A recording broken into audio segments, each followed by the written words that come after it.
Salam Kamir, kekaguman ilahi mengarah pada iman dan rahmat. Saudara-saudari yang terkasih, saya kalau melihat ular itu menakutkan, kalau melihat ular menjadi takut, dan saya tidak percaya bahwa ular bisa dipakai untuk mainan, bahwa ular bisa dipegang-pegang, bahwa ular tidak berbahaya untuk manusia, maka kemudian saya harus membuktikan itu. Tetapi ternyata ada ular yang jenisnya ball python. Python tetapi bentuknya bola. Kalau dia mulai terganggu, dia menggelundung seperti bola dan bentuknya menjadi bola. Dan itu untuk mainan anak-anak dan sekaligus juga bisa dipiara sebagai hewan kesayangan. Ball python, jadi piton yang bentuknya seperti bal dan kemudian atau bola, dan ular itu tidak bisa panjang sekali sehingga kemudian kalau ada apa-apa dia akan menggelundung membentuk bola, dan itu sebagai perlindungan diri dia untuk merasa aman seperti bola. Maka ternyata ketidakpercayaan saya tadi terbukti dan kemudian bisa dikalahkan dengan kenyataan bahwa saya mengalami sendiri. Saudara-saudari yang terkasih, hari ini kita berbicara tentang Yesus yang menampakkan diri kepada para murid. Ketika para murid sedang berbincang-bincang tentang Yesus yang menampakkan diri, dan juga kepada dua orang murid yaitu Kleopas dan temannya yang pulang kampung ke Emmaus, lalu tiba-tiba Yesus hadir di tengah-tengah mereka. Salam bagimu. Mereka pada tidak percaya, ketakutan. Lalu Yesus menyatakan, ini lihatlah, percayalah kamu. Saya lukaku yang sudah kamu salib, yaitu paku dan jantung hati bekas luka di mana saya ditombak.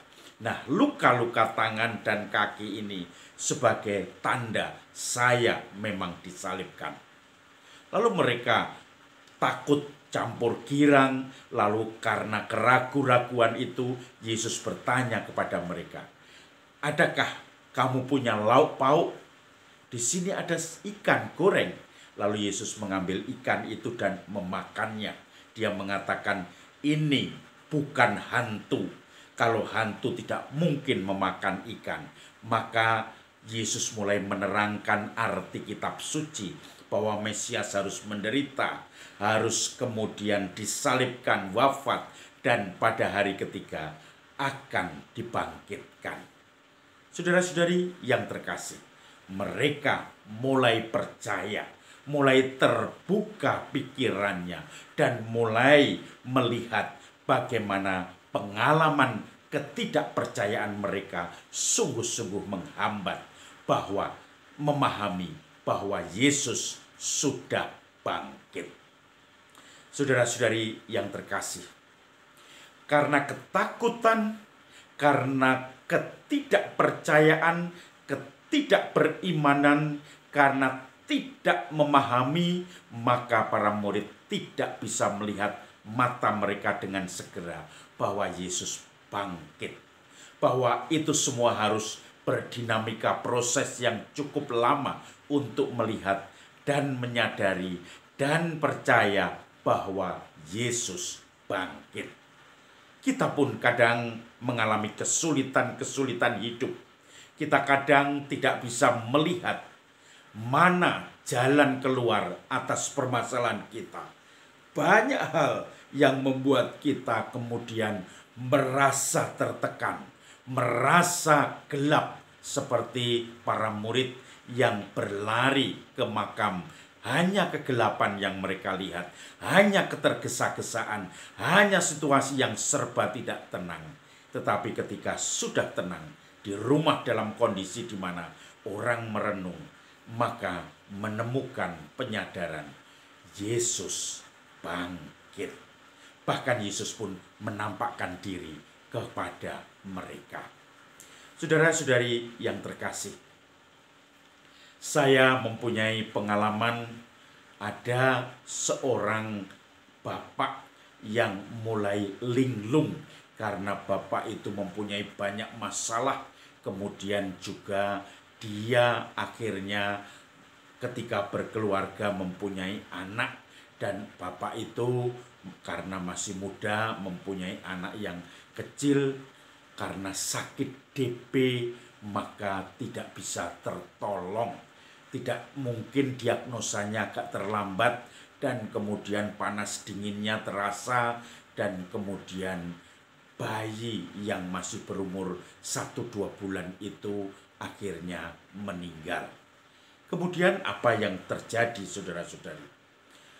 Bapak itu kemudian tidak punya semangat hidup lagi. Semuanya seakan-akan putus asa. Dalam proses perjalanan berikutnya, dia merasakan apa gunanya saya bekerja kalau kemudian anak saya masih meninggal. Anak saya meninggal dan akhirnya saya seakan-akan tidak dipercaya untuk merawat anak.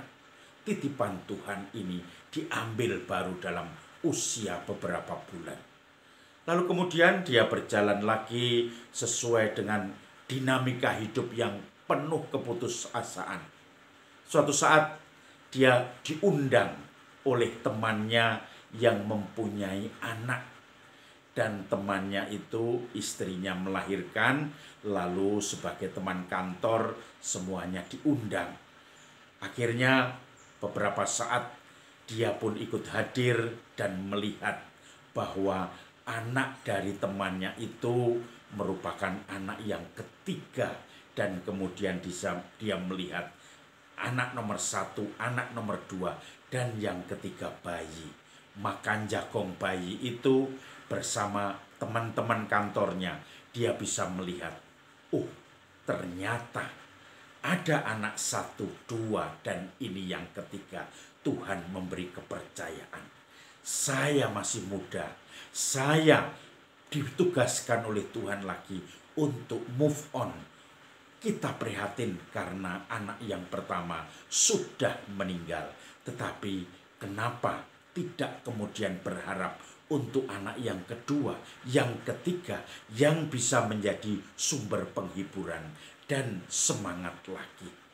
Maka mulai dari itu matanya seakan-akan terbuka dari keputusasaan, dari kekecewaan menjadi penuh pengharapan.